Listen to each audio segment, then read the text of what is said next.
All right, this is RJ Avery with Growing Up Forney.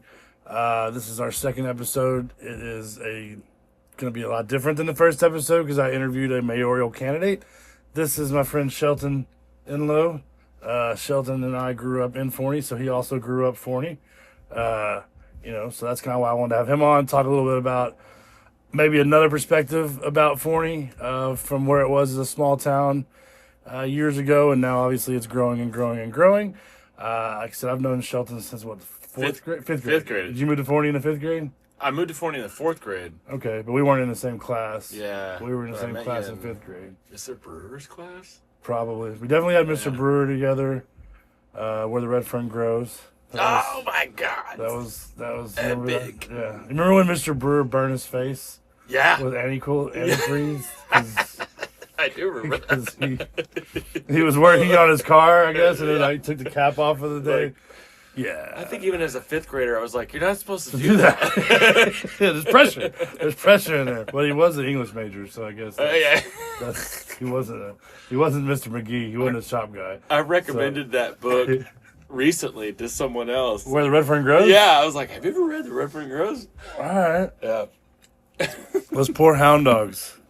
I remember him being God. kind of like a hound dog. Like he had the Yeah, he Droopy kind of like a face. mopiness about him. yeah, definitely, Yeah. definitely. Well, being, I don't know, teaching in Forney in the 90s, who knows? I'm It's a sure. different time. Do you remember, I would say one thing, you've always been an artist, even as a kid. You remember when we did the comic book, or Yeah, started to do the dude. comic book? I Yes. think it was me, you, Brad, maybe and Joe. I think it was. Yeah. And y'all were all amazing artists, and I was horrible. You were hanging in I there. was horrible. I wasn't even hanging in there. I was there. I would have been the manager in this in that Yeah. endeavor. I would have never been able to draw anything at all. And because y'all are very, was- very good. Yeah, that was at so that fun. age. And it wasn't. And I was like so into it at that time. Yeah. It was my jam. It was. Comic books. Comic books, and you were always much more type A personality. Yeah. Like very. I remember I would always come to school like ready to roll the first day of school with the pens and the papers, and by like week 2, I'm borrowing. Yes. You're You right. were not a fan. You were not a fan. I was like, my mom gave me 3 pencils. And you're And taking now one I'm of them. giving RJ one. Yeah, that was part of it. That was part of it. I forgot about that. Oh my God. Yeah, well, that's That's kind so funny. want to start a little bit of the memories that I have of that time frame. Because and you moved there in 5th grade or 4th grade, Yeah. which I remember always because Forney was very small then, and It was so small. we didn't get. We graduated with what, about 130 people. It was, yeah. It was. I think it was definitely less than 150. right, and I started kindergarten with maybe 90. You know what I mean? So Wow. in kindergarten, from kindergarten to high school, we gained 20 or 30 people. You know what Yeah. I mean? That's really it. Other than that, the rest of us literally went to school from kindergarten I know. through 12th grade the The whole whole time. time. Yeah, and they That's knew so everybody. crazy. You know what I mean? And that's something that now is definitely not happening out there. I 'cause know, there's so many people. Just even my experience was like from 5th grade, 4th grade, all the way to graduation. Right. So many of the same people the whole the whole time. time, right? And there was not, and we didn't really grow at all. Stay kind of. Well, after we left is when it really just started to take off. As far as the actual for population. But yeah, we were talking about. I was talking to Will or Weston. I'm sorry, I get all the teamers mixed up. Yeah. But Weston, last week was talking a lot, and we talked a lot about, the family values and all that stuff that goes on there. I thought it would be an interesting interview with you because, you kind of have an opposite, I don't want to say opposite view on that, but maybe a little bit of an opposite take that there's more to that. I guess with the religion side of it would be one big thing, I guess, right? Oh, yeah. Because I can remember you being. I remember you having to go to church camps Yeah. and Yeah. those kind of overnight revival Oh, yeah. things and all that kind of crap. All kinds of stuff. Right. And Yeah. There was a big part of my life where well, with Forney it was there was a lot of religion, Right. a lot of religious abuse, Yeah. a lot of toxic masculinity, a lot of homophobia, a lot of crazy stuff that Right. was like very communal, like Yeah. you know, and it's affected me like still even like we're like learning to unlearn some of these attachments and beliefs. Right. And, To what you're taught. Like, I guess that those things are bad. I guess, ultimately, or that there's something wrong with anybody who's outside of that yeah, norm. There's something wrong with them, when in reality, no, maybe they're just different. They're just not like you. They don't believe the things you do exactly, type of situation. Yeah. Right? yeah, it was crazy. I don't know. It was nuts. Like you and I were both athletes for all the way through Seventh grade through 12th Oh yeah, grade. that was yeah. Yeah. Shit, I started football in 6th grade. Yeah, me too. Yeah, we both played That's right, on the yeah. Pee Wee team, the same Pee Wee team as well. Yeah, with Mr. Schubert, That Coach makes sense. Schubert. He's like a redheaded guy, I think. There was one of them, that guy, and then a bald guy. You remember? He was a big bald guy that was like. I still have that helmet. Oh, really? Yeah, and it had all The little skulls on it. the skulls Yeah. for all the From quarterback tackle sacks. to Yeah. Yeah. So what do you? So like, let's just say like 6th grade, Yeah. we started with this whole like, you gotta be big, tough, strong man, and do Right. all this shit, and it just got even more intense as we went. Especially like when it got to high school, Yeah. it was you gotta be ultra masculine. Masculine. Yes. Always. And like don't talk about your feelings and emotions and shit like that. Yeah, Which I feel like that kind of happens in high school, I guess. Well, I don't think men were allowed to have emotions till somewhere in the 90s. Yeah. Like, ultimately. Around when Tony Soprano went to counseling on HBO, like, I think sometime around that time frame is when men were allowed to, like, start talking about feelings. Yeah. Before that, just No, you just shut up. Yeah. Just shut up. Be a man. Be a man. Have Tough a beer. man. Yeah. Big Just strong man. die of colon cancer. I'm not gonna talk to anybody about it. Yeah, it's all gonna be bad. And, like we're all just gonna ignore it, pretend like it's gonna go away. Yeah, 100%. Well, and like that's I don't. Yeah, we weren't. I don't know. It was hyper competitive. Oh yeah. I just remember because obviously, and I know you weren't really close with Clay when he died, but he grew up right next to me, and I kind of knew him. Dude. And that kind of like I remember a bunch of people quit football, kind of caused this first schism because I can remember, having coaches, and I think a lot of coaches are great people in their own rights.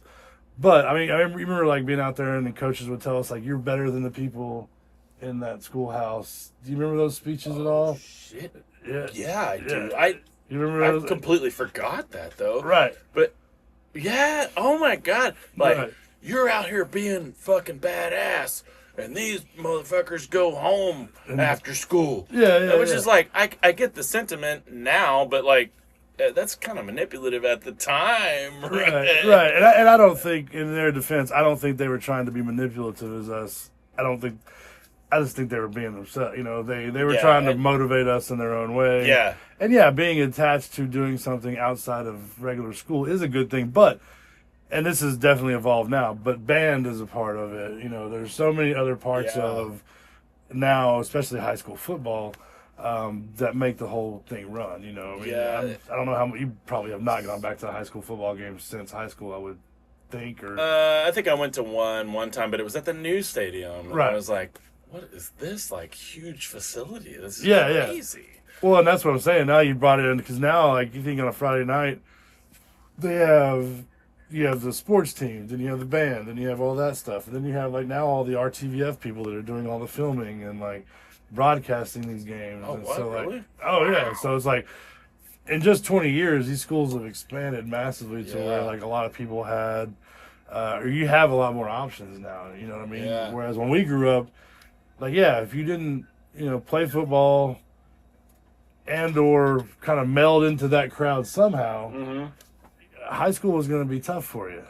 You know what I mean? For real, yeah. You know what Because I'm I mean, saying? there were all the different cliques, all the different Little social groups. Yeah.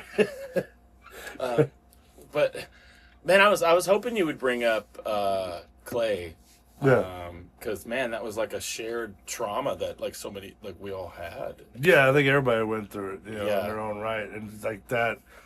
I mean, there was multiple deaths while we were in high school. I think that was kind of the first one.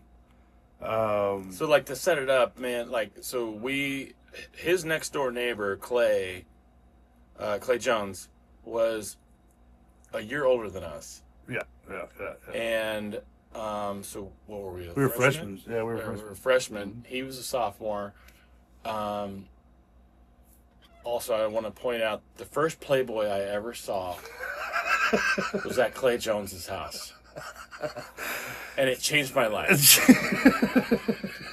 It was amazing, and I loved it. And I mean that's I can't say the same. I can't say because It was in the bathroom. It was in the bathroom. Yeah, it was in the bathroom. I was like, well, what? These were progressive people. Yeah, no, it was like they were so different from so my different growing from up. where you growing up because you were very much in a very religious household. Yeah, oh yeah, and no. Oh yeah, anything like that was unheard of. It was very taboo. Bad.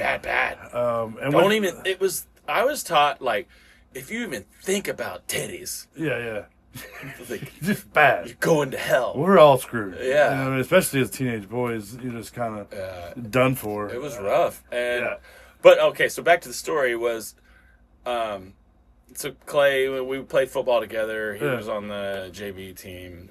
We were freshmen, and fuck. Do we just tell the whole story? I mean, like, what's your recollection? My recollection is we went in early because we were freshmen. Oh yeah, so we're out on the football field. We used to go out early to practice. Yes, because we got 7th period athletics, so we would already been practicing an hour. Oh, that's right. Yeah. By the time the varsity, JV, and varsity came out, so generally speaking, we would always end about an hour earlier, anyways. Yeah. We were already ending because it was looking like it was raining. And then we went inside. It wasn't like raining, but it was definitely like there was clouds in the distance. Yeah.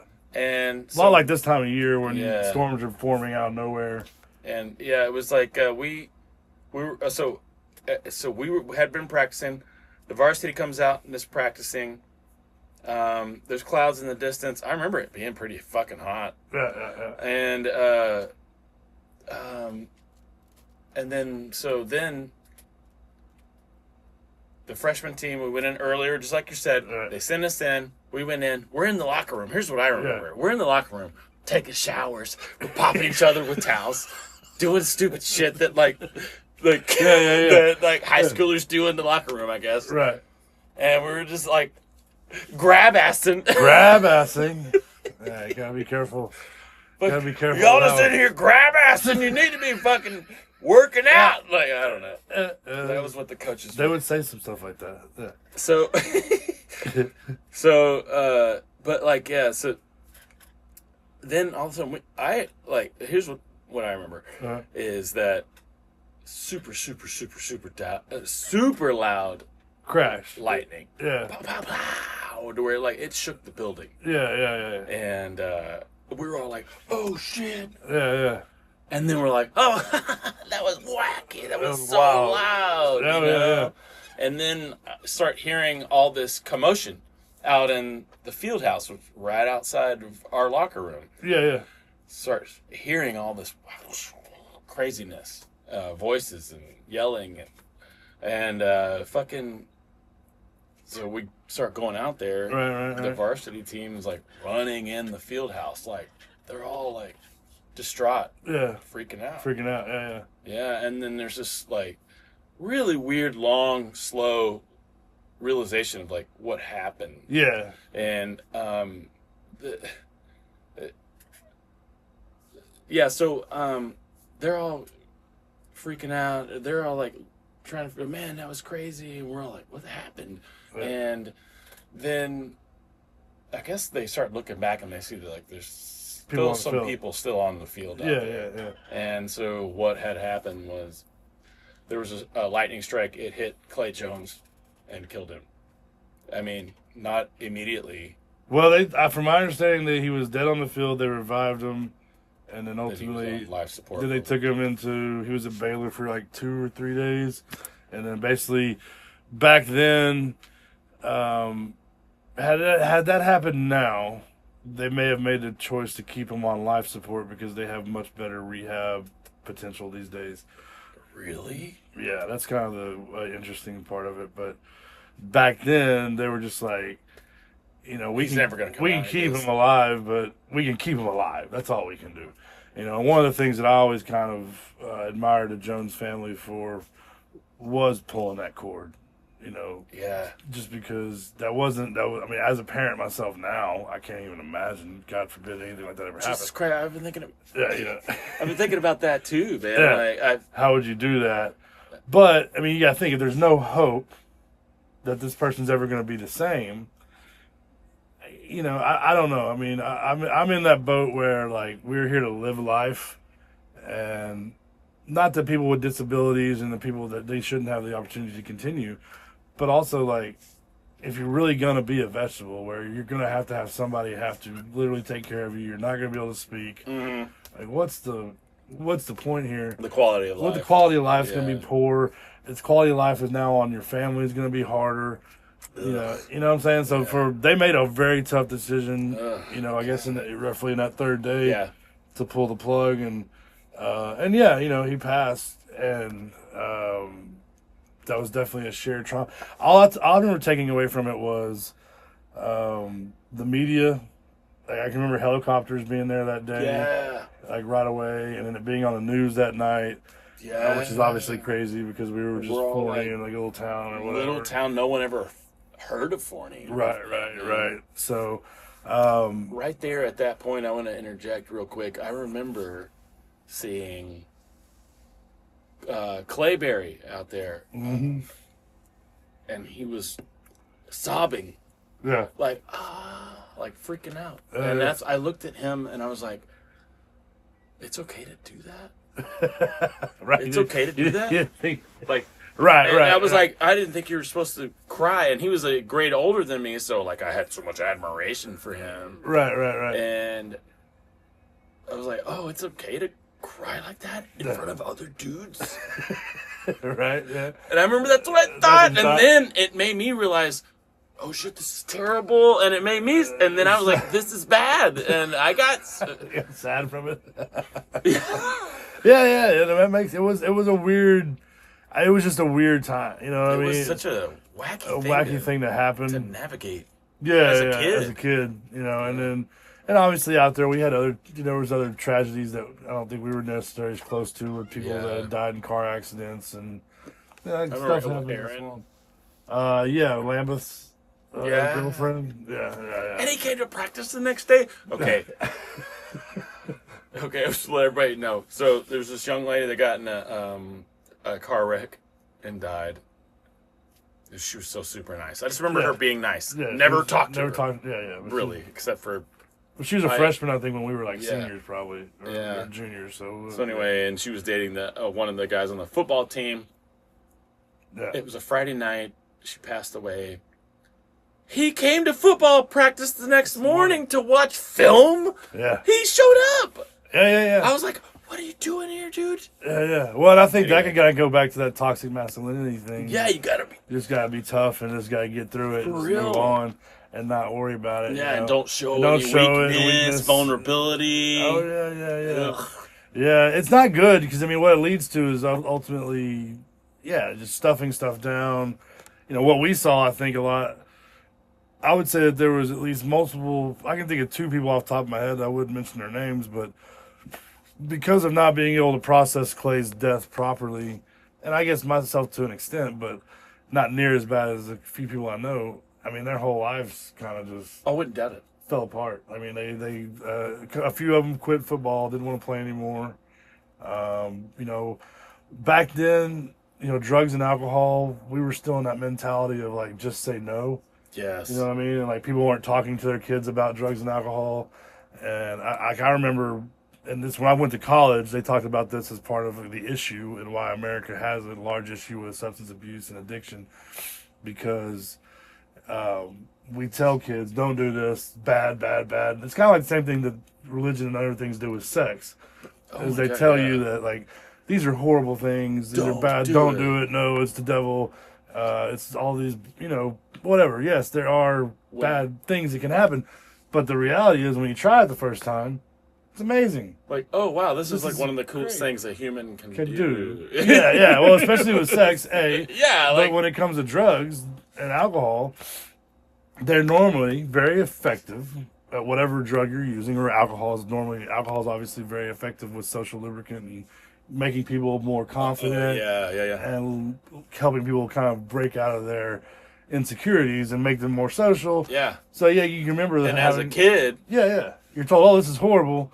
And then you're like, obviously people are sneaking alcohol and trying out, I mean, that's one thing I did talk to Weston about, because he's sober now. But he started drinking, I think he said at 12, just sneaking it. And I was around the same age. Wow. I mean, the first time I got. Really? Oh, you were? Yeah. I totally believe it. Yeah, the first time I got plastered was probably 13, and at Clay's house as well. Looking at the This is all right. Number one, I just gotta say this about the Jones family. Just lovely. They really are. Like, Linda and Barry were great, and the thing that made them so great was that they were very not what Forney was. Not that they weren't very family oriented. People that were there for their boys. Linda was a teacher for her whole life. Barry was also a teacher. But they weren't these religious-minded people that were all about no. That's interesting that they were both teachers. I didn't know that. Yeah, they were both educators. So they were both very, like, open. That makes a lot more sense, understanding their... Because they weren't super religious. Open lives. You know what I mean? They weren't super religious. I mean, Forney was really, and still kind of is, a very Baptist town. Yeah. And if you know about Christianity... I believe that. That's kind of the strictest of the sects. Yeah. And I think they're Presbyterian, which Presbyterian is kind of like Catholic. There's not as many rules on drinking and things of this nature. So, and Clay was the youngest of 3 boys. So, Corby, who was, I believe by the time when I was 13, he was probably in his early 20s already, or getting close to that. And then Casey was well into the 20s. Did he have a cool car? I don't remember they had a lot of car calls. No. Sorry, go ahead. No, it wasn't them. They never really had a lot of that. But, yeah, I mean, I remember going over there spring break to stay the night, and there was just like, there was just a handful of us. And, yeah, we had drank a few beers. Yeah. And, like, I fell off the porch. And, I don't know. It was just the first time. And nobody talked about it. Nobody was... Yeah, I don't know. We weren't really like, I've told my kids, like, don't drink alcohol. Here's why. There's nothing cool about drinking alcohol. There's nothing wrong with drinking alcohol, but it is a real drug that has real effects that will make you make decisions that you may not have made otherwise. That's the kind of parenting. Well, I love my parents, but like. That was the style. Yes. The best. But the style of parenting at that time was like, it was like let's intimidate and don't educate. I'm a poet. I wasn't even aware. Oh, there you go. A comedian. Stupid. That was all right. That was good though. But yeah, you're right. They were very much like blah, blah, blah, blah. Don't. And I mean, that's why ultimately when I went to college for being a counselor, I didn't end up going into counseling, because that's how our criminal justice system still works. We end up putting people in jail for drug and alcohol, just drug possession, which is insane. To me, to just put somebody in jail because they have a small amount of drugs that they're using, that's crazy. Now, if you are drinking and driving, cause an accident, if you're high on some sort of upper and rob somebody or steal, those are crimes. Maniac criminal. Those are crimes. But what I've learned through most of my life is that a lot of people use drugs and alcohol quasi-responsibly and don't turn into maniacs or murderers. And if we don't acknowledge that reality at some point in time, we're going to continue like punching ourselves in the face like we do now. Yes. Because this is drugs specifically is a $1 billion industry that's black market. Alcohol is, regular market, $1 billion industry. people are using and buying these things, and they're not all crackhead losers, idiots. That's just not the reality. Otherwise, there would not still be these things coming into the country. Now, yes, of course, there are plenty of people that get that far gone with it, and it becomes a problem, right? And then you have to stop, I guess. Yeah. You know, I don't know. I mean, some people do, some people don't. I got to that point at one time. I drink casually now, but I never had to quit. But some folks, I get it, you know, because they can't stop. Oh, They yeah, keep man. going. Yeah, you know. It's intense. Yeah, some of the people I've heard. Anyway, but like, shit, what were we talking about right before that?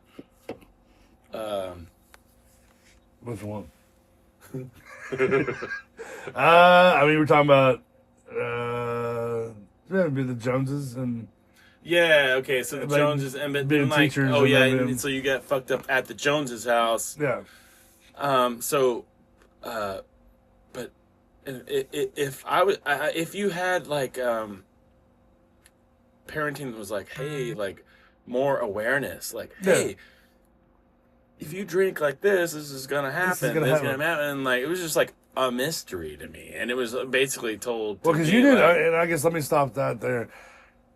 You didn't do any. You were very anti alcohol and drugs. oh yeah, I was all Probably all the way until my 20s. 20s, right? Yeah, Yeah, you didn't man. drink alcohol. Okay, all right, yeah, that's right. Because yeah, you didn't.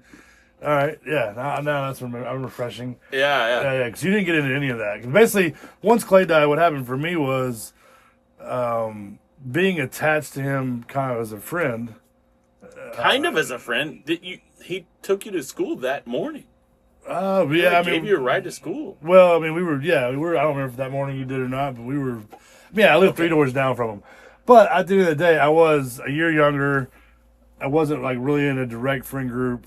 But yeah, I mean, yes, it was definitely. He was definitely, a friend. Now, what happened there was for me was it got me thrown into at 13. You know, like I said, going over to a house where there was 20-year-olds and 21-year-olds. That's what became. I think that's what can get problematic real fast if kids aren't educated on like, hey, you're 13. You don't need to be drinking alcohol yet. You know, I'm not telling you not to do it, but when you tell people no, it just kind of incite, especially in kids like myself who are just kind of naturally inclined to be like, well, you said no, but I don't like that answer. I'm going to try. Yeah. You know what I mean? And the more you say no, the more we're going to try. Yeah. And The fear mongering. right. And then, like I said, once you try it and you realize, oh, there's nothing wrong, and then it can spiral out of control. Yeah, but eventually. if you're not aware of the changes that it could make in your body, and like you said, like inhibitions and shit. Like as a kid, fuck yeah, Heck yeah, having a good time. Let's drive my car off a cliff. It'll be awesome. I was already doing really dumb stuff anyway. Right. Sober as an arrow. Right. Just That's true. I don't know if you would have needed any alcohol or drugs in high school. I was champed up. I mean, that's why, I just tried to explain to my kids that, like, hey, I guess in college, one thing I learned was that our brains aren't done fully forming 23, like 23, 24. Yeah. And I guess what I'm just nowadays, especially with marijuana, there's so much of this like dabs and this like high. I can't do it. It's man. insane. Dabs, it's too much. It's too much. Like it's just Even it's just not regular ass weed. Yeah. Even just regular ass weed is It's too much for me. I want to like. Well, you never really went into a major smoking phase. Well, I know I did for a minute. while? Yeah. I used to carry a fucking one hitter around like a deep element. I'd just go out to the smoking section and pretend like I knew what I was doing. Yeah. And, like, but man, that's like. I don't do that anymore. This is too much. Yeah. Right. Yeah, because I adulted. Right. And it's like, okay, that's dangerous. Like, how am I going to get home? How am I getting home? Right. You know, I drove here. This is ridiculous. I can't be doing that. All right. Yeah. I'm an adult. I'm going to live my life in my adult chair. Yeah, somewhat more responsibility, right? I want to have the fun. Right, but you can't all the In a time. dumbass way. Right. Well, that's the thing now is I can't imagine people. I mean, I don't know. I can't imagine going to a bar and drinking to the point where I know there's no reason I should be driving. And like driving these days, like with Uber and all the stuff that's available now. For real. Yeah. Oh man, I did that a lot. Yeah, back in the And like fake baby Made Jesus in the sky, but like he was looking out for me, like that. Yeah. Well, A lot of close calls. All right, so to kind of get, because you mentioned like growing up in Forney, having kind of being brought up in a, because personally you were not just, Forney as a whole definitely had a kind of a Christian vibe. Yeah. That was just kind of the thing. Mm-hmm. You can't cuss, you can't do this, a lot of this stuff, which to me the irony is funny to me is that the problem that Forney's dealing with now is this irreverent growth that is just literally the opposite of anything that is that. You know what I mean? Because we've had such an influx of people, there's no way to control any of that. Yeah. You know what I mean? And it's just not going to I didn't even think of it like that. Yeah. It's just not going to happen. You got people moving in from all over the country and the world, all different cultures. Just being like, this is a town. This is a place. Yeah. You know what I mean? And it's a place where houses are cheaper. It's just a place. Yeah, like when we were growing up, it was like there was a lot of this. This is how the town is. And that, and then obviously, and you grew up kind of more specifically, with a very religious. Oh yeah. Like we were talking about before. I grew up with my mom who was kind of into that kind of evangelical Christian thing that was big in the 80s and 90s. And I'm pretty sure, I remember going to one church service with you over off of Beltline at that one church. Oh, really? Yeah. And it was similar to my mom's church in the fact that it was just super fucking long. It was like hours, you know what I mean? And nothing more worse than like just bad music. Especially when you know the Cowboys are playing. Yeah. What are we doing? I swear the preacher kept us just be like, oh yeah, you want to watch the game? Well, Jesus doesn't want you to. Well, Pastor Hewitt. Yeah. I hope you're watching. It was 1994, dude. Yeah. Anyway. Was that the Hewitts that went to school in Forney eventually, or no? Yeah. I think they ended up moving to Forney. Okay, interesting. That's interesting on a different level. But he seemed like a nice person, but I was a kid. I have no idea. Yeah. He didn't do anything wrong to you. No, of course not. He just liked the church and boats. It's amazing how many people that like those kind of churches end up liking like boats and like other excessive, like high production equipment. This isn't really any of the churches in Forney because they're not necessarily that bad. But like that's one of the things that's cracked me up is like. Because I still consider myself a Christian, and I believe in Jesus, and I believe in a lot of things. I believe that if he would not have come 2,000 years ago and said, "Hey, be nice to women, be nice to children," then we might not. The buy boats was added by the Council of Nicaea 300 years later when the Catholics came along. But you know what I mean. If he didn't come along and say that, we probably because we're still having problems. Being nice to women and children 2,000 years later. Oh, yeah. Oh, my God. So, that's the part of... The most oppressed groups. Yeah, all of them. So that's the part of religion or of Christianity that really kind of ultimately ended up resonating with me is that, hey, this is really just about respecting the weakest among us and not being goddamn monsters at the end of the day. And then that's just the choice we make. But yeah, it's been really funny watching Christianity. It's taken over the world, obviously. And in our lifetime, watching these big, massive churches with these like huge, these massive, like you're talking like $100,000 weekend productions, like at some of these big churches locally. Have you? I've watched Righteous Gemstones. Oh, dude, it hit hard for me. I was like, like it just reminded me of Forney, except we didn't have a huge church, but like that idea where you're just like, this motherfucker, what? This is bullshit. Yeah. But we're all subscribing to it. Like, yeah, he's not. but like the person I depend on for survival is like, this is what we're doing, and I'm like, huh? Oh yeah. No, I mean, in your formative years. Oh yeah. Well, I think I mean, how do I navigate life now? I don't. It's bizarre. I've never pushed my kids. We don't go to church, but they've gone to church. We've gone to church, and they go to church sometimes with friends. I just don't make a big deal of it. It just is what it's a social group. You know what I mean? And if a church is done right, it's a good social group, and it's fine.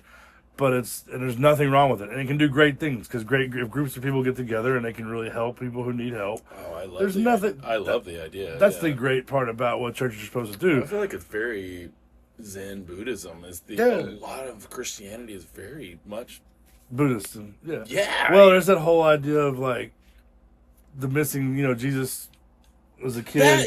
The part where he was. Yeah, that whole. No one knows where he was. Right. He's supposed Buddha to be. had a time like that too. Well, with the right, isn't that? Well, kind of, but what they're saying is that because Buddhism, predates Christianity the thousands of years, and Hinduism and Buddhism.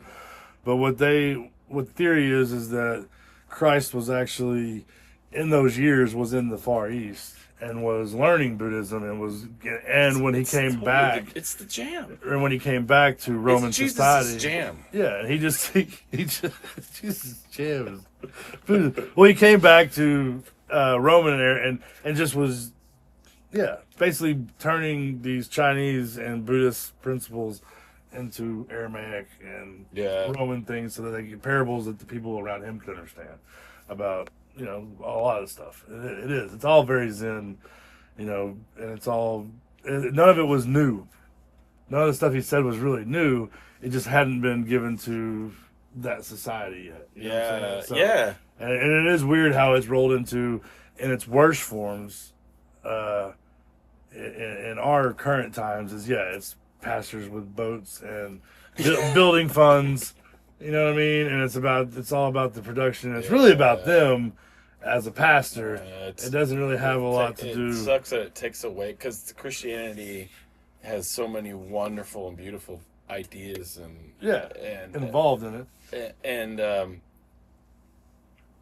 But it's just convoluted with the money. Yeah, the money thing gets in the way of a lot of it. I mean, I can't imagine. I mean, I don't know. I just remember in my early 20s, like going to church a lot. Starting going in myself because like I got in trouble with drinking and had to quit drinking and stuff in college, and ended up going to church to try to stay sober, I guess was the ideal. And I did okay with that. That was no problem. Quitting drinking really wasn't a huge issue for me. But and I was thinking about becoming a pastor and or youth pastor for a minute. Yeah. You were? Briefly. It was like in my early 20s, mid-20s, mid to late 20s. That's early to mid-20s. Not mid to late.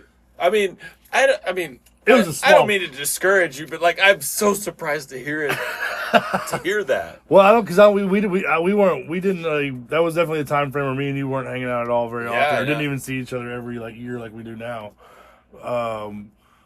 But and there was a long time where we didn't see. Like after you moved out of the shed, and you know what I mean. The shed. I forgot. I lived in the shed. That's right. Yeah. Wow, I've had some unconventional lifestyle choices. Yeah, it's fine. Well, and it's been nice. Yeah, Sophia had a question from her school the other day. It was like, what would you say if your daughter or kid came home and said they want to be an actor? And actors, I was like, I'm gonna talk to Shelton. He kind of knows about that because you've been a musician. You kind of never done you really haven't done a traditional path in any form or fashion. At all. And I feel like.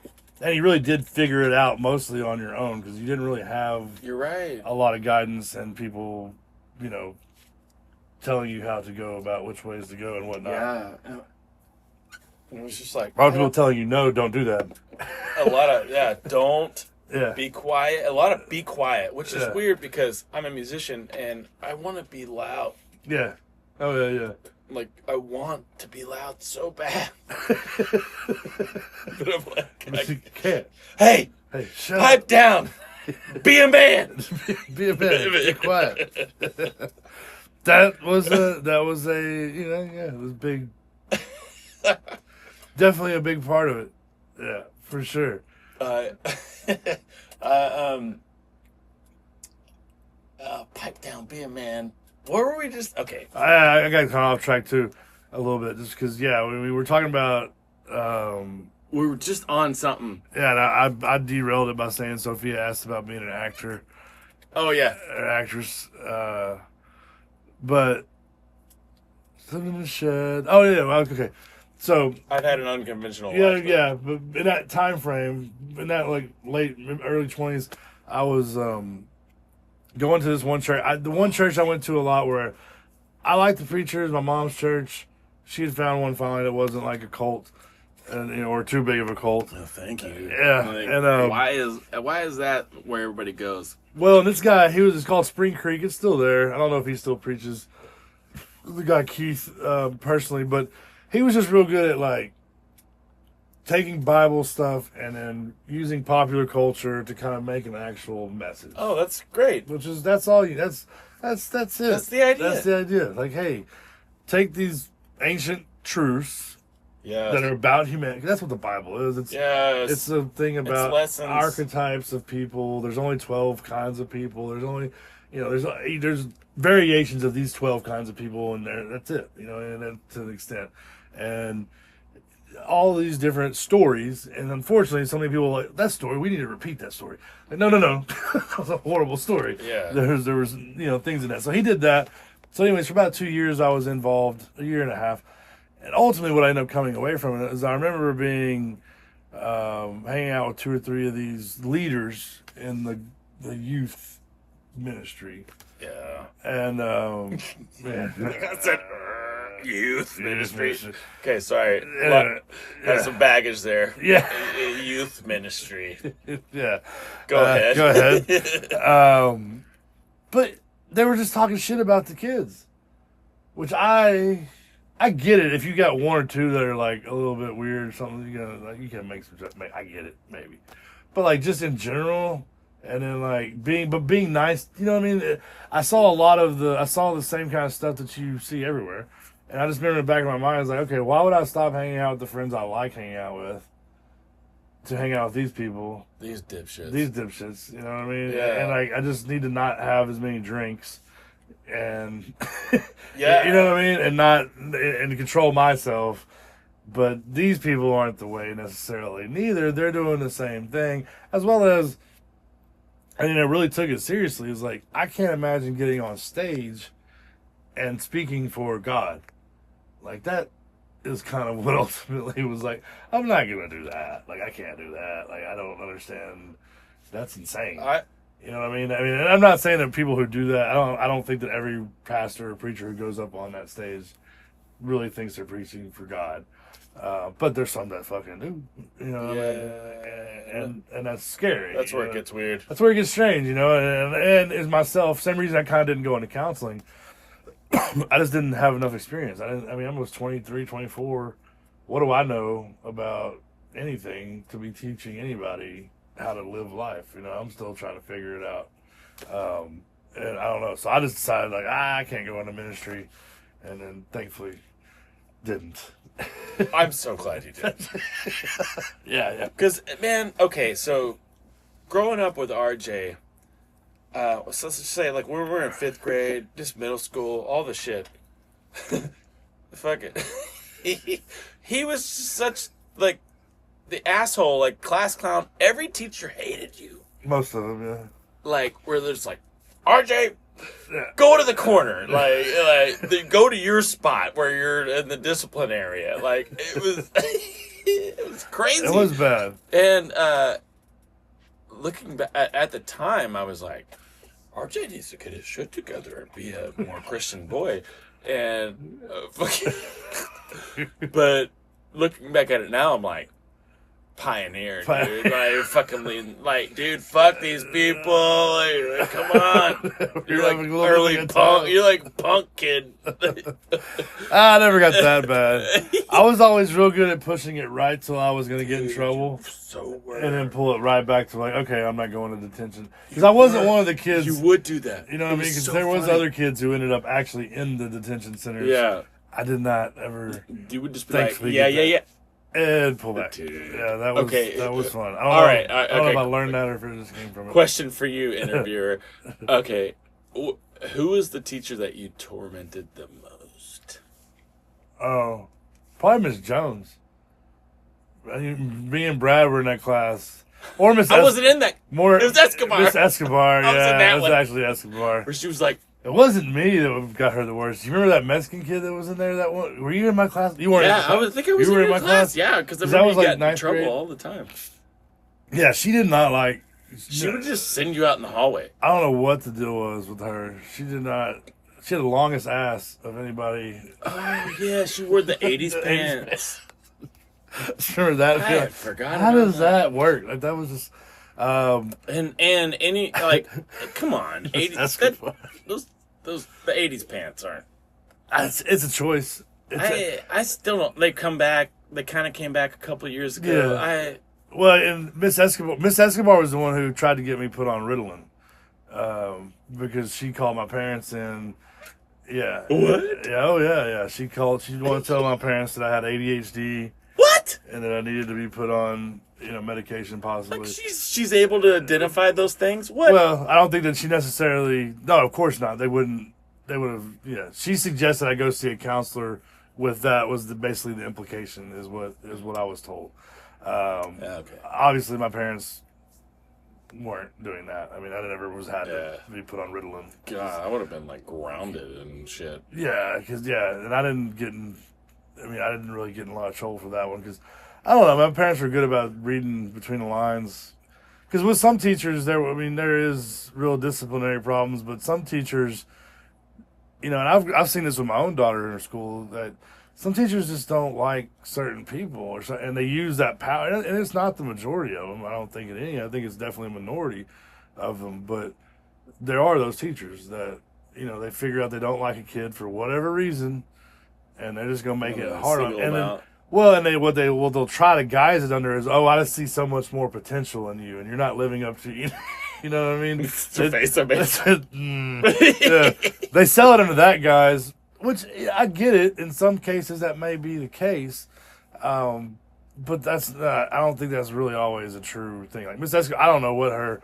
I remember one time though we had because you remember she had 2 little Hispanic boys. Like she had 2 sons on her own. She was a single mom. I think she had a good foreign exchange program when she was in her 20s. It sounds. came home with a couple bambinos in tow. Anyway, all I'm saying is I think she knows what she likes. I think once again back to the Playboy. There's nothing wrong with adult people making adult decisions about the things. This is stuff we have to learn how to talk about as adults. Anyways, I think that was the case. She had a thing for Latin dudes, possibly, probably, most likely. There was this kid, I can't remember his name. I'm not going to say Juan or Jose just because that just would seem racist. But it was a Hispanic kid that came in. He was only informed. He didn't speak English. Like he was one of the first kids that moved to Forney. I do remember that. You kind of remember this now? He didn't really speak English. Obviously, I can't even imagine. Number one, I can't imagine being thrown into Forney High School or any small town high school in 9th grade. In general, being able to speak the language, but then throw in there not being able to speak the language on top of it, and being from an entirely different culture, because this kid obviously had just come from Mexico or wherever exactly he was from. Oh wow! Yeah, he wasn't. Yeah, he hadn't been here. Anyways, brave, hell, but he would say he could get her. I remember he said something to her in Spanish. He would say stuff to her. He would talk shit in Spanish, and it was hilarious because he would say things and she would just get so mad. Instantly. I don't know if you ever. I don't know if you were in that class with me or not. I think I was, but he was. Forgot that. He got kicked. I mean, I remember one time she like pulled him out of the, like pulled his desk out out of the room basically, and put him out in the because he would just say stuff. It was That's so. because if you I don't know a lot of Spanish, but what I do know and having worked in kitchens and on construction sites from time to time. Yeah, you can turn a phrase real quick, and especially it was hilarious. But yeah, she was probably the one who didn't like me the most. Yeah. I don't know. I mean, like I said, most of them were fine. It just like I said, I was real good at walking that line, and I'm still. I don't say relatively. That's just kind of that's grown to be who my person. That's what. I believe that. You know what I mean? I mean, I've always kind of done that. Like I don't. I think that's awesome. Man. Don't. Yeah. I mean, I don't know that there's any. We get one shot at this whole situation. And, I mean, I don't know. Yeah, growing up in a small town like Forney and then ultimately going to a place like Denton for college. Oh, yeah, you dude. know, I remember that house you lived in. Yeah, on Peach Street. And then... Yeah. Yeah, and then... You know, because we had... You got to think, we came up when the internet was just starting. Yep. So information was just becoming available. Like going through your whole high school, no cell phone. Right. Whole childhood, no cell phone. No cell phone. And then, yeah, like, shit, I didn't get a cell phone till, like, early 20s. Yeah, I guess probably right 18, 19, I think. Yeah, right when we went to college. But, yeah, I mean, kind of going to North Texas and... Oh, yeah, I forgot that's it, yeah. Seeing, like, you know, like learning, not unlearning, because I don't know, I mean... I didn't have I don't remember having a bad time in Forney. You know what I mean? Like I don't have that recollection of it being bad. But I do remember like if you were a certain kind of group of people, you may not have been having a great time. Oh yeah. You know what I mean? So like what groups of people? Well, like we talked about, you know, like having being gay. I don't think there was any such thing. Yeah, like where we were. Oh yeah, like so, like remember, like there was someone that we went to high school with that turns out they were gay. Yeah. Like when we grew, we grew to college. Yeah, and it was just like, oh my god, we were in the locker room together. Oh, yeah. And you know, like it's stupid. And it was this dumbass. Yeah. And wow, yeah, that kind of shit. That kind of stuff. stuff. Like, and then I just like feel for that. There's so many people that like. Know they're gay. They're all about it. That's what I'm doing. But like, I'm not allowed. I don't understand it. I mean, I guess it's kind of the same thing we're done as dudes. We're told not to. Yeah. You know what I mean? Yeah. Even as you're supposed to hide it all. You're supposed to hide, repress, and you know, I don't know. I mean, that's like I said, kind of going back to the Jones family with them being a little outside that norm. I can remember I've talked to Linda about this, like when I first moved to Forney, and how, you know, they were treated like insane people because she was a woman with a little bit of flair. You know what I mean? She wore bright colors. Like an artist? Yeah, like an artist. I know. What? They seem crazy. But, you know, that Baptist mentality. And if you know what Forney really was, you know, I didn't know that. Yeah. I don't. Yeah, I guess you don't know. You don't really. Yeah, I mean, they were, like I said, and she told me that they would get looks in the grocery store and just. What for weird fit? Yeah. What? Well, that's because that very repressed kind of old school mentality. Oh my god. You know what I'm saying? That we kind of grew up at the fucking Brookshires. Yeah. Or food fair. Yeah, food fair. Yeah, remember food fair? Look at that hoe over there with the colors. With the colors, yeah. She's wearing a flowy dress and whore beads. Whore beads. You know, but yeah, it was. I don't know, and there's. God, and that was like in the 70s, probably. I mean, that was late 80s or early 80s, mid early 80s. Wow. But you know, I guess. There's a middle ground because now what I think we've seen is that things have gone very far both directions. Yeah. Where it gets out of control.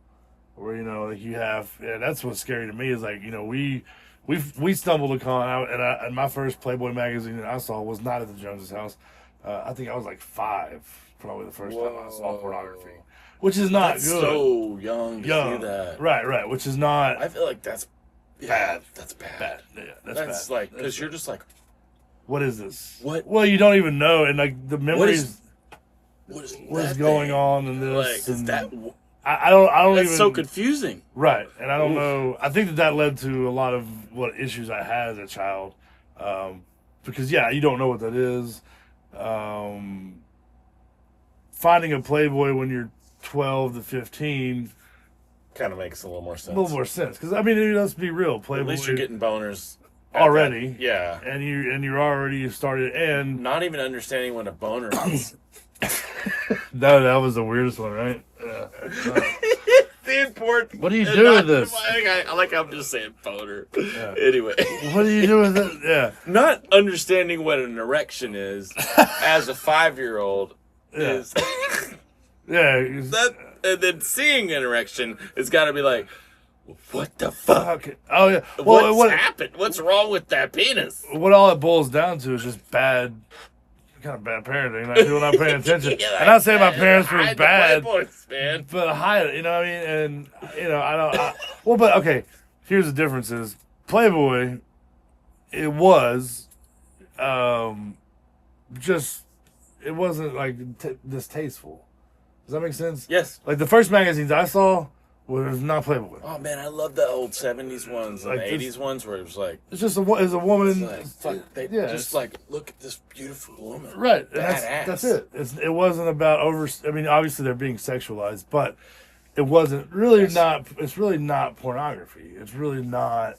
Like I said, it's from There the was first, a bit of artistry to it. right, if you will. yeah. And like the whole joke about reading the articles, there was always some pretty crazy actual articles in those magazines. I never really read any of them. I bet they're amazing. You ever picked up like a 70s, like any 70s magazine? I was at a thrift store one time. I picked up a Time magazine from 78, Yeah. I think. And every article, every advertisement, like sexist. Yeah. So sexist. Oh yeah. Like extremely sexist. Oh yeah, just And very stereotype driven. long-worded. Yeah, very stereotype driven. Oh god. I mean, everything It was. like That's what marketing was. It you was know? it's so interesting. I highly recommend to But- check out like stuff like that, old stuff. Oh, advertisements.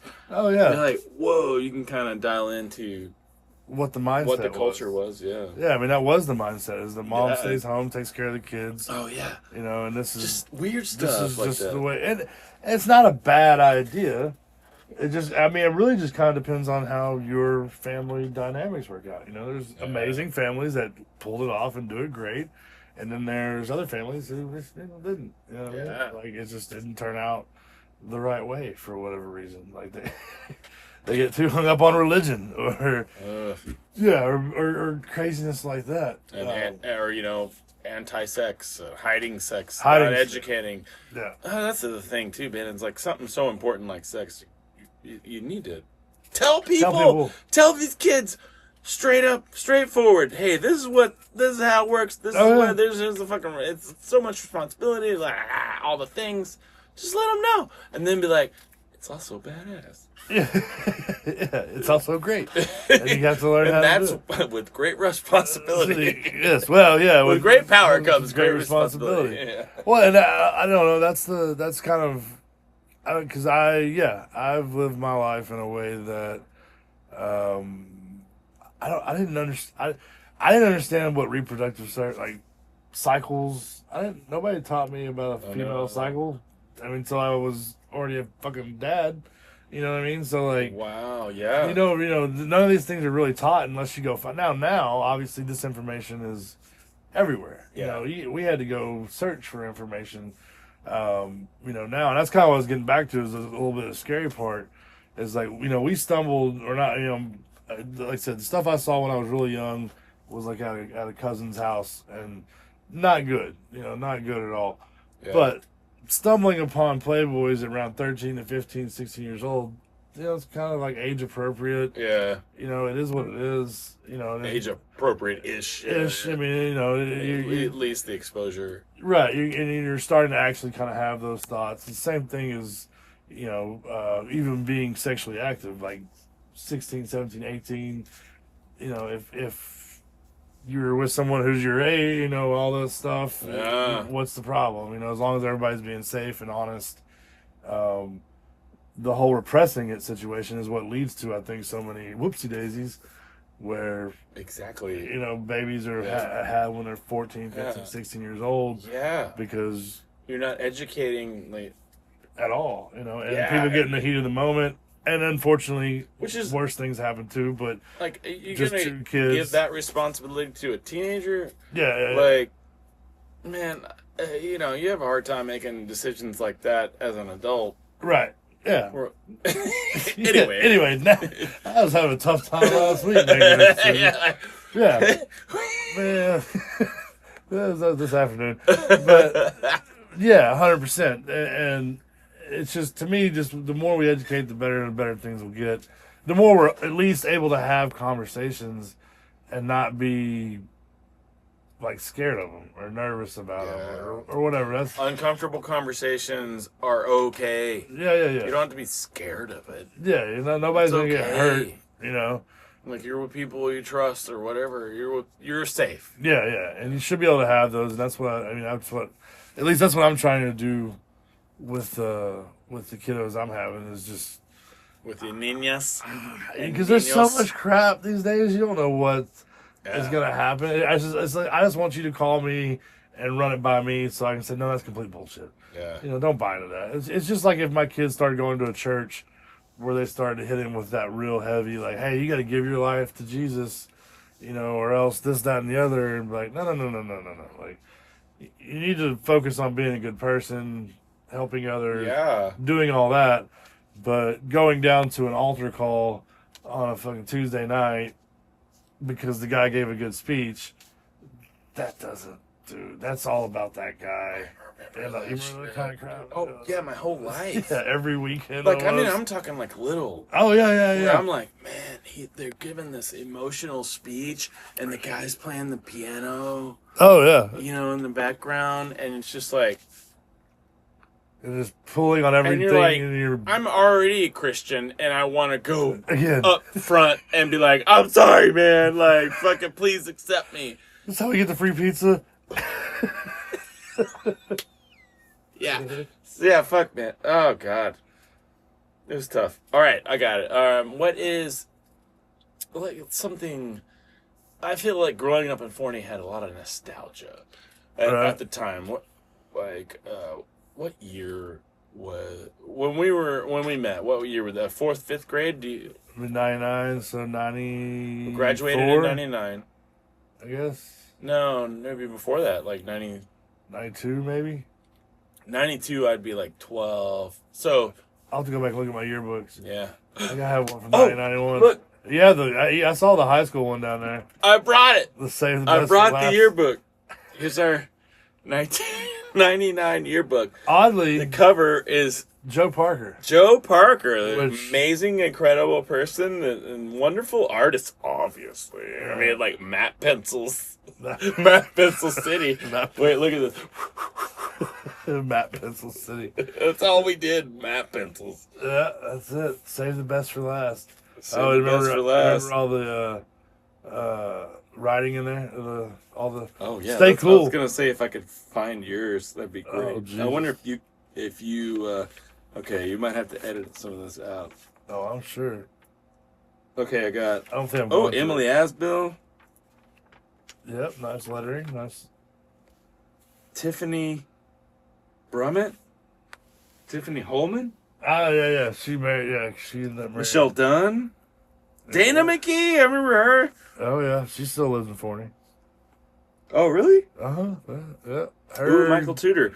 Michael Tudor inspired me to play guitar, to be a musician, to do all this fucking bullshit. Well, so, okay, I think that's where I kind of want to roll this up to. Yeah.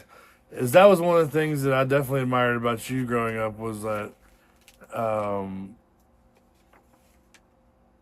yeah, you made a decision to get into music, and I remember you trying to learn music.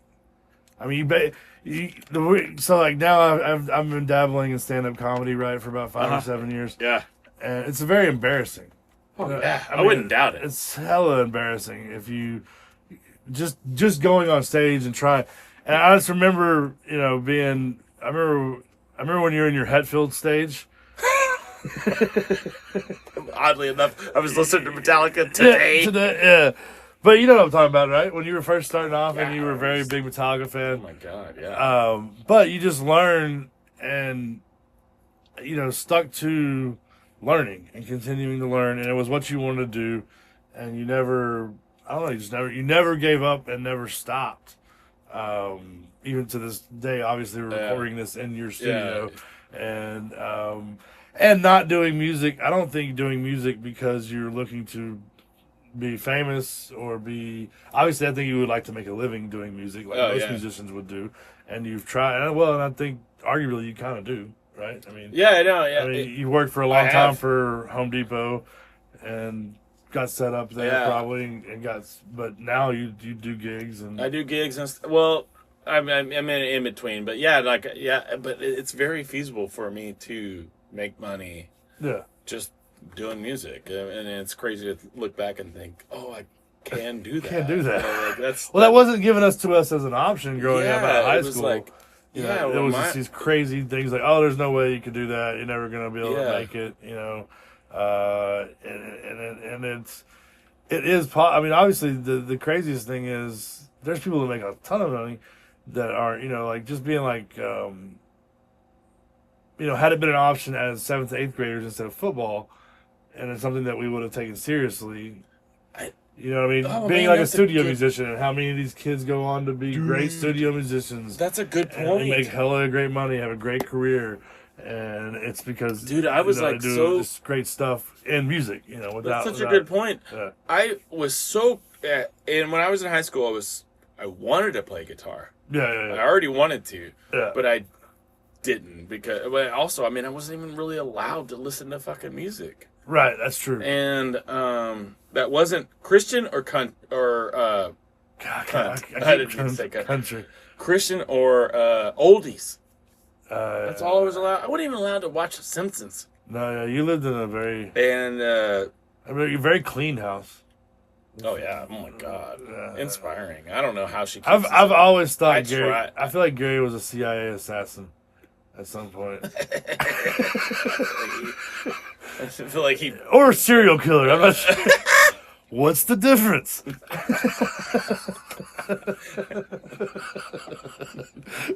Government station or government subsidizing, I think, is the difference. And protection. Yeah. But I don't know. Gary was a very. That's my stepdad, by the way. Oh yeah, I'm sorry. Very intense individual.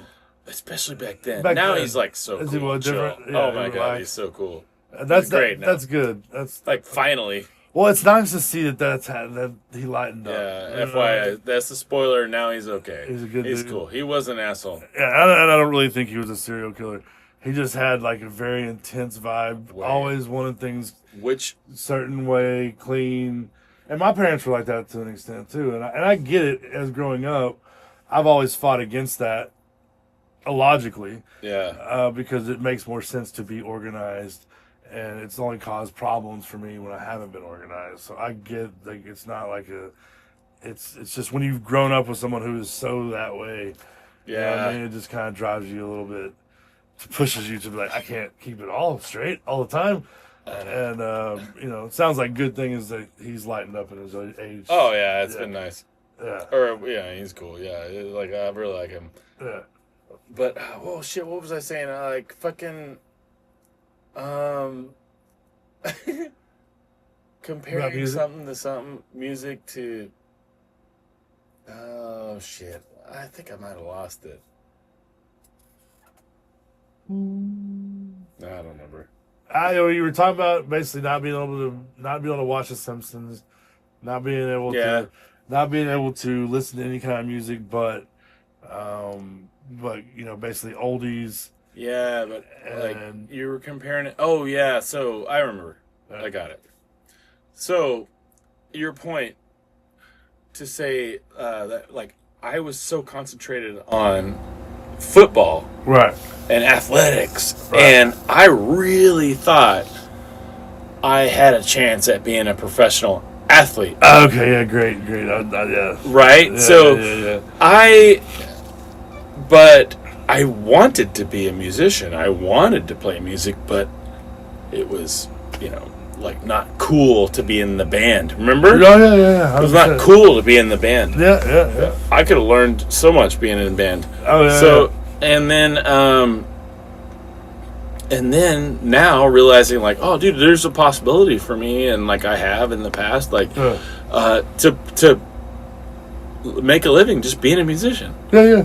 Just And like if I would have been concentrating on that since high school with such seventh, eighth grade. intensity that I was concentrating on being a fucking athlete, like, I'm not like a big dude. Like, you ever met someone in the NFL? They're huge.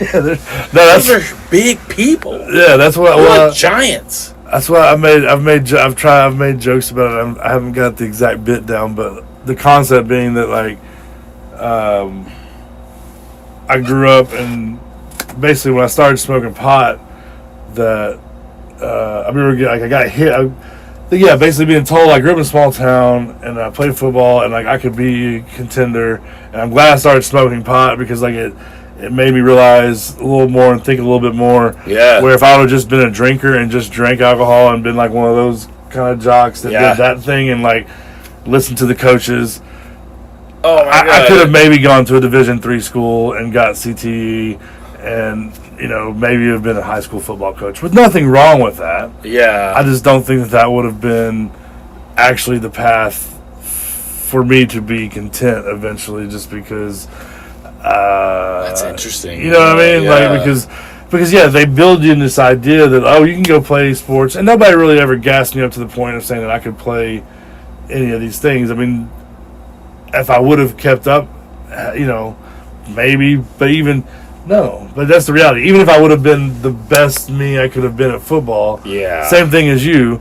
We're both fucking 6 foot nothing. We're under 6 foot. Oh yeah. We're not. There's no way I'm playing in the There's no way I'm playing in the NFL. or even in the college. Yeah, or even Division in the I. shit college. Right. So it was, and I just think that was the thing of growing up in a small town like that.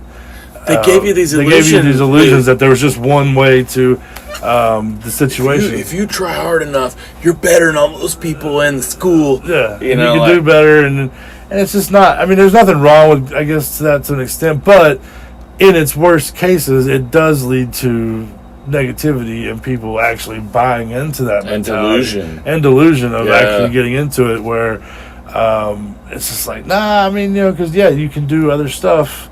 You can find other paths. There's other careers.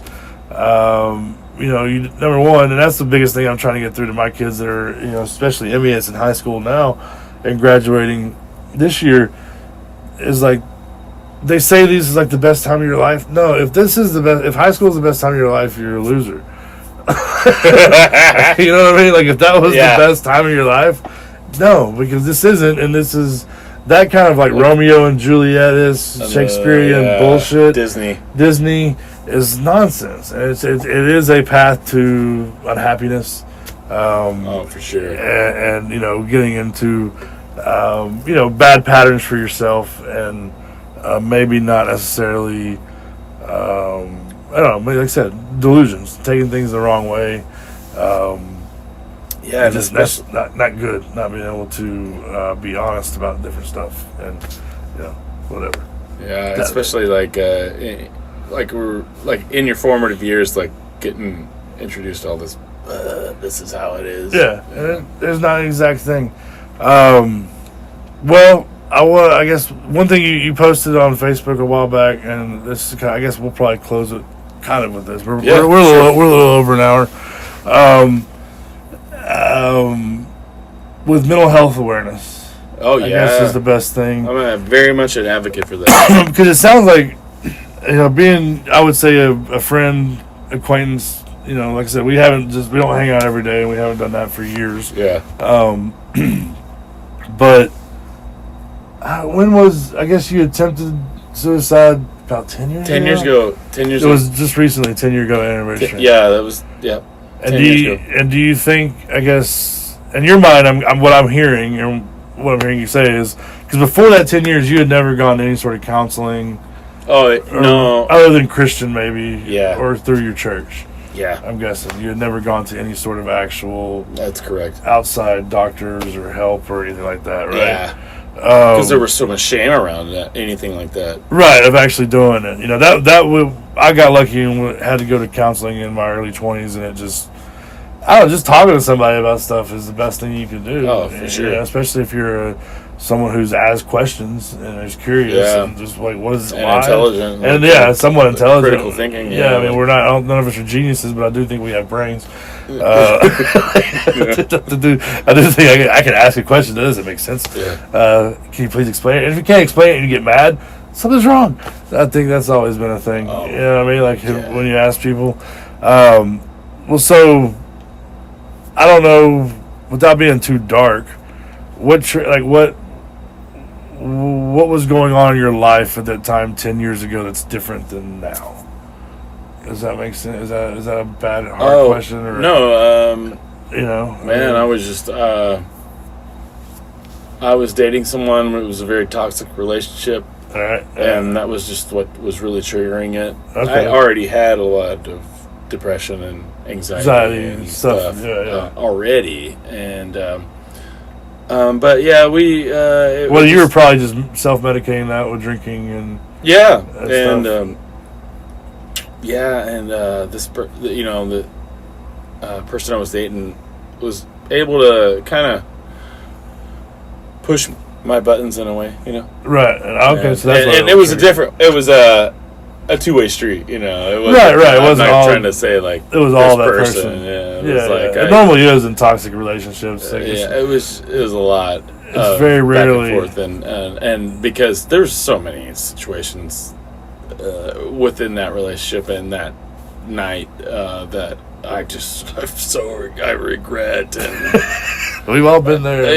And like learning to live with that regret and just learning from it, and learning to not be ashamed of it probably is the hardest there's so part. much shame around it. Instead of realizing just had a bad night. And I don't know. I think when our generation, and especially like I guess most of us are all '80s babies. I mean, you're late. You're 79, right? No, 80. You are 80. Okay. Mm-hmm. I think we had a weird generation where a lot of people were just kind of thrown in there. Not unlike a lot of them, but the biggest difference with us, I think, is the amount of information and stuff that became available in our formative years between the time we were 13 to the time we were 30. That the world changed in an insane amount. Yeah. And the amount of availability of things and choices and opportunities or whatever. Just all this, the whole world through the internet kind of showed up, which we didn't have before, you know what I mean? Yeah. And I think it caused a lot of people to kind of like freak out a little bit. Yeah. You know what I mean? It scrambles you. And like we spoke to earlier, like the way that you're showing your kids, and I'm like, you smoke weed and drink beer and whatever on occasion, and like, but the way you're teaching your kid, that doesn't affect or matter at all. The way that you're teaching your kids, the way you're teaching your kids would have been much more effective for me growing up, and there might have been some chance of me not going to this dark spot because I wasn't able to speak to anyone, right? I do a lot of emotional and cognitive work all the time. I still see a therapist, my specific therapist, regularly, and it's a very it's a passion for me. Like I really want to grow, and I've been on this journey for 10 10 years. years. Yeah, Yeah. and it's also a very spiritual journey. Yeah. And I just realized the other day, like, man, my mom. I love my mom. Yeah. She's so badass. Yeah, yeah. She's so cool and badass and wise. Yeah, yeah. And wonderful. But, and like as close as I could be to someone, right? Growing up as a kid, obviously. Right. It's your mom. It's your mom, yeah. But then I realized, like, I'm so close with this person, but I can't talk to them about emotions, sex. Well, you couldn't even talk to her about your actual father, probably. Well, did y'all ever have that conversation? Yeah, no, I didn't. Yeah, because that's a whole other thing. All kinds of music, all these things that are like, and the religion like put this wall in between us. Right. Where it was like I wasn't allowed to talk about these things to the person that means literally the most to me. Right. Straight up, and I feel so close, and I have such a beautiful and wonderful, like, sincere, genuine connection with. Right. You know. But there's this wall where, like, Jesus says we can't do this, and I'm like, and this is like, I'm 45, and I'm just now like starting to understand. Yeah. Now, like, this relationship, like, man, that kind of affects me with trying to be close with people now. Oh yeah, 100%. You know, I mean, no, like our childhoods, if we don't counsel ourselves out of those patterns, you just fall into them. Yeah. You know? And if they're not positive, they'll end up eating you alive eventually. Yeah. You know, and because I can definitely see that in your case because, not being able to talk about any of that stuff. I mean, and it's like, and your mom also. I can't imagine the amount of pain your mom lived with, because I don't know the story. Oh my God! And I'm sure I don't. But you and Diamond both had the same father, right? My brother. Yeah. Yes. And he passed when I was 2. Very young. Yeah, 2. And then So my brother would have been 4. And I might be way out of school here, but I'm assuming your father was not a Garrett. I would assume your father. I don't know. I can't imagine your father was that kind of guy. Maybe he was. I don't know. It was like he was a preacher. Oh, he was a preacher. Okay, well, then maybe I'm off base. Okay. Like he was a preacher. Okay. And he's like an evangelist. Oh, okay. And like was always wearing the fucking white button-up shirt and tie and the slacks, like always. Oh, okay, so I'm 100% off base then. Yeah. All right. Well, you thought he was just like more free flow. Well, I would just because the way you and Diamond are, both of y'all are pretty free flow when it comes to what my stepdad is similar to that, or especially at the time when they met. He was like very, very, very rigid Christian. Okay. Baptist. Yeah, so the Baptist thing is. And so was my father. You know, he was. Yeah. I don't know. And then there's a lot of it's so interesting in like how many with the toxic masculinity and religion, and the religious oppression, abuse, that just really goes together. Yeah, like where you're, that religion gives you like legitimacy to be oppressive to someone else. And which is obviously not the case, but they take it that way. It's not meant to be that way. Yeah, and they run with it. Yeah, well, and I don't know. A lot has changed in only 50 years. You know what I mean? As far as just the way the world has massively changed. And I think we're just now waking up to the reality of like, no, there's nothing wrong with going to church. There's nothing wrong with having a community. But yes, there is something wrong with not allowing, number one, people to be who they are, demonizing people for having what are normal desires, normal questions, normal, all this stuff. There's, making sex evil and bad. It was the dumbest thing the church ever did. Oh my God. You know what I mean? And they literally created perversion when they started that whole situation. Because anytime you repress anything, you're just pushing it out somewhere else, and it's going to come out in a much gnarlier, malfunctioning, shadowy, gross way. Yeah. Whereas if you're able to be honest and open and talk about things, and be honest and open about the implications of things, you just have a lot better shot at not fucking up in the long run. And you have a lot better shot of just being an adult. Yeah. And living and navigating your life from an adult point of view. Yeah. And not jumping back down into your adolescent. Being a kid, freaking out, or letting anxiety and stuff rule your life. Oh, and the kid. But also not being an adult enough to be responsible. And realize, because that's the hardest part, right? I mean, that's the hardest part is like, okay, I don't want to show up today, but I have to, Yeah. and just doing it every day because you have not that you don't have a choice, but the counter to not showing it and not showing up and not doing it just makes everything ends up worse. Yeah. You know what I mean? Like it's like you got to put the work in. Yeah. Yeah. I mean, if it's like this, like I know in the moments in my life when I've been the most depressed, it's because I wasn't doing anything. Oh yeah. You know what I mean? Like I really wasn't doing anything at all. Like I was staying at home. I was, sleeping a lot, watching a lot of, TV or movies or lots of numbing series, out. Binge watching. Watching all that kind of stuff and disassociating with actual people. And that's not necessarily always the ideal thing to do. Yeah. It definitely leads to this thing that feeds itself, and depression ends up feeding itself. And it gets bad. It's not the same as solitude. No, which is nice. And a good thing. A good thing when you need it to recharge, so you can go and that's definitely a difference I've learned. Total super numb out. Yeah. And I don't know. It's why would you want to feel feelings if you didn't have to, though?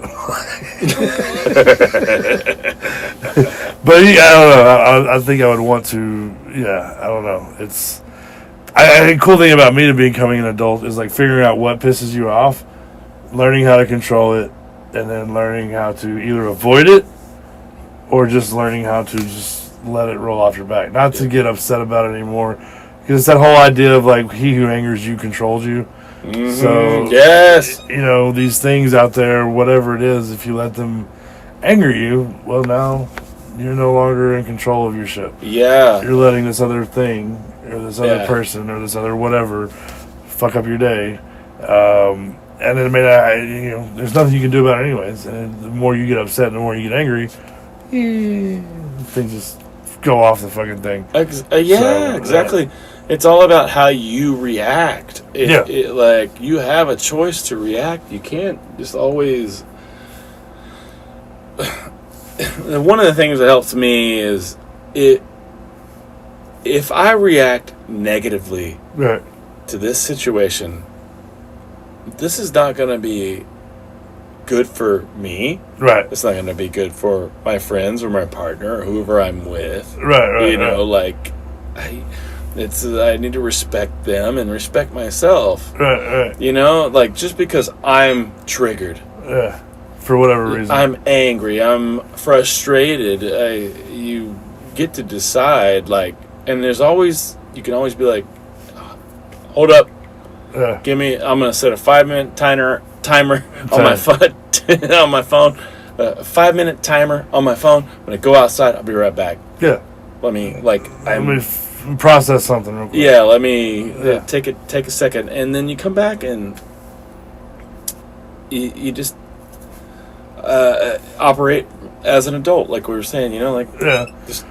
Well, you realize that sometimes you're not annoyed with the person, really, at all. They're talking to you maybe at a time when you're not ready to talk about something, and you just need a second. But also, one thing I have found, especially being in the service industry, is it is very liberating to tell people to go fuck themselves and being rude back to people who are being rude to you because you're in a position of service. You know what I mean? And like actually, That's awesome. It's really the best thing you can do. That's perfect for you. It's so great. I mean, that's I why don't even comprehend this. I'm like, I want that. Like not like in a. Not, you don't have to do it in a rude way, but it's something that like I just learned over. You know, I've been in the real estate business for 20 years now, so I'm pretty much educated on how that works. I've been in the restaurant industry for 20 plus years now too. Understand how that works. I understand how people work.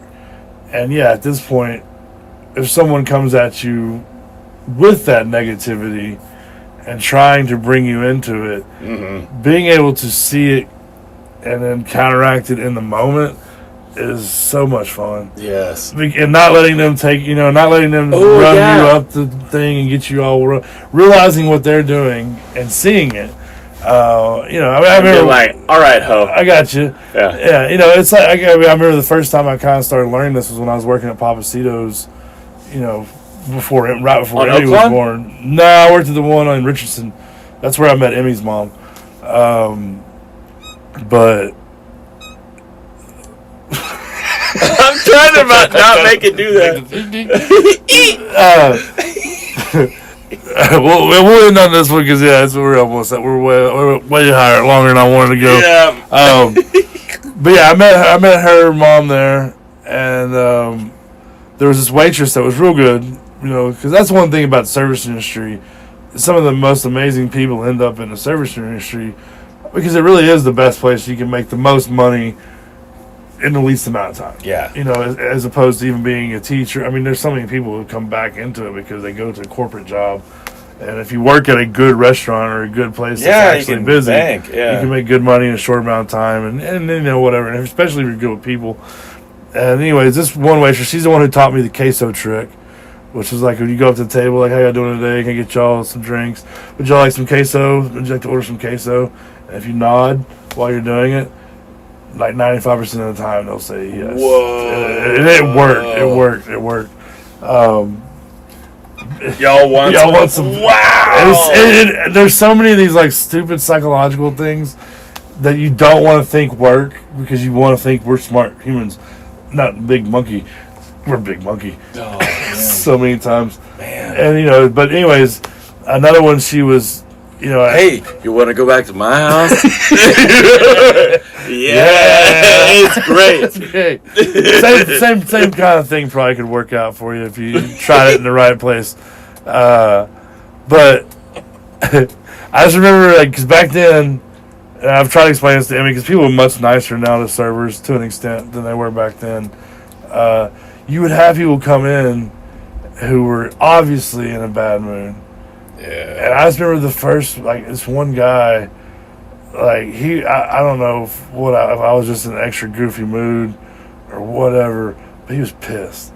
And I just kept being so nice. And I just kept getting him more Asperger pissed. Sam. He just kept getting him more pissed. Never mind. I was being nice. Okay, I came up.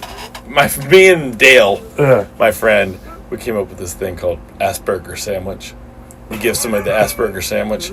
Because he and I worked in retail for a long time. Yeah, both so of the that. Asperger sandwich, which I know that's offensive, and I apologize. Asperger sandwich? It's like we're saying like the condition. Yeah, Asperger's, which I think's not even in the book anymore. But it is. So what you do is when someone's being totally a dipshit like that, you're just like. Asperger sandwich is you're really, really, really nice, and you don't identify that they're upset. Right. You're just constantly yeah, but you're extremely unhelpful. That's great. Oh, it's so good. So they are like getting more mad. You're like, hey, where's the Drano? Be like, oh. I got you. Come on over here. Here's where the ferns are. Ferns are. I worked at Home Depot, by the way. Here's where ferns are. What? And you walk them all the way out there.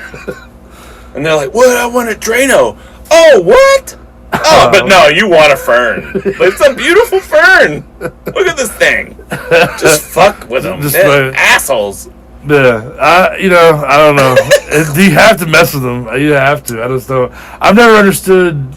I just never understood being that angry at somebody. I mean, we've all had bad days, but like, yeah, it's obviously it's something else going on. Yeah, working in no retail. One's that mad. Working in retail, which I feel is very similar to the service, is it helped me realize, because I used to have some anger issues from all my athletic, being a tough man bullshit from Forney, and it helped me realize when I would see people get mad like that, I'd be like, wow, that's so gross. Yeah. I don't want to do that. Do I look like? Yeah. Oh wow, and then you realize, I do. And and like, I want to like move forward and not do that anymore. Yeah, and try to be. And, that's what the whole, the whole emotional journey is just about shit like that. It's the whole thing of being here on Earth is just lessons.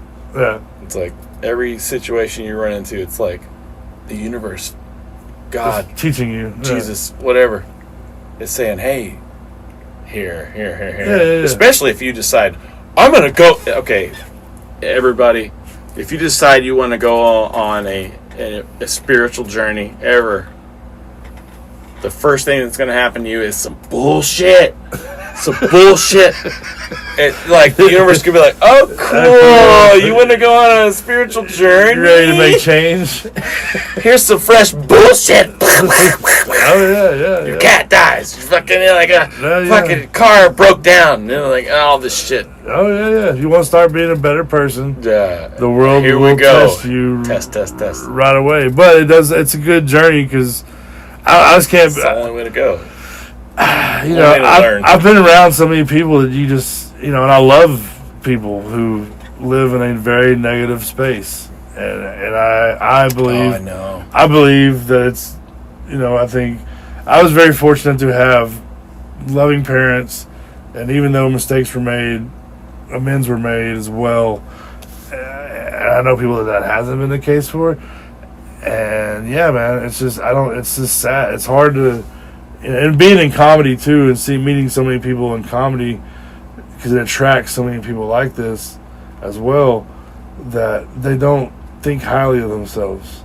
That's ultimately the problem. Yeah. You know what I mean? Yes. Like, I think that's where me and you at least had some. Yeah. We both had parents in our lives that really did care, even though they made for sure. they made mistakes and they weren't perfect and blah. Just like I'm making mistakes as a parent now. Ultimately, though, we knew in our heart of hearts that they really did care for us. We felt like they were looking out for undoubtedly, us. Yeah. When I've met people in my life where, like, their childhoods, they didn't really have that. You know what I mean? And, like, even worse, they had a parent who was yelling and saying horrible shit to them. That's such a good point. You know what I mean? And you think about, I think that's the difference between the people who actually end up letting the addiction take them to a very, very bad place, end up actually committing suicide, or end up just stuck in a life or patterns that are not what they ever would imagine, And I think we were both very lucky I completely agree. to have parents that, even though we both went through our own phases, you just knew ultimately, maybe in that last moment before you're about to make a dumb choice, like, oh shit, my mom is gonna, this is gonna suck. I can't do this because of this. Yeah. And then obviously you're, once you have that kind of moment, you start learning. Ideally, it's a catalyst to change. Getting into counseling, deciding that you want to change and do some stuff. You want help. Yeah, and then figuring out what that helps for, and then taking the time to find the right counselor and do the right thing there, and all that stuff, which takes time.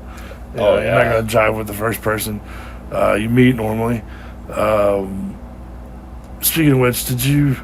No, I'm not gonna bring that up. You didn't date your counselor, did you?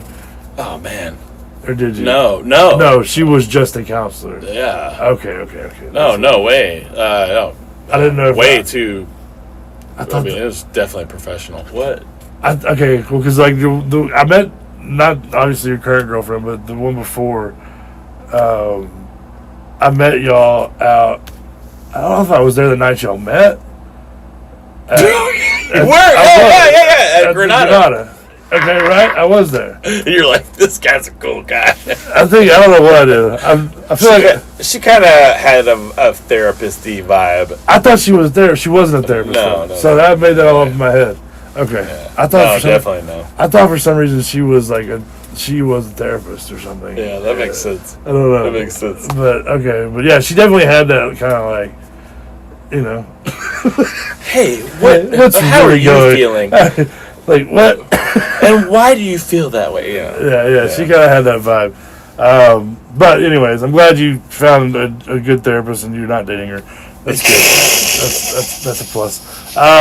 Before we wrap up, obviously, this has been We Are Growing Up Forney, which you kind of, the name, we kind of got into the name a little bit. Yeah. I didn't talk about that, but it's about the stupid joke. You know, I'm from Forney. You know, I want to open up a catering shop there. You know what I mean? So, playing along with that whole stupid trope. Yeah, obviously we're good friends because that was just Tangent City. I loved it. And then, you know, I don't know. Yeah, I think it's funny because of like what we talked about here with this kind of like the way the town developed and the city we grew up in was kind of this like, everything's pretty white church stuff, but there is that's not all of it, you know, and it tries to hide the humanity side of things. It's just like, you can't hide it. Like, it's all, people are people. Yeah. People are going to do what people do. You can't stop it.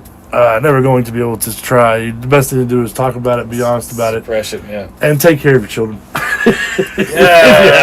If you're going to have them, take care of them.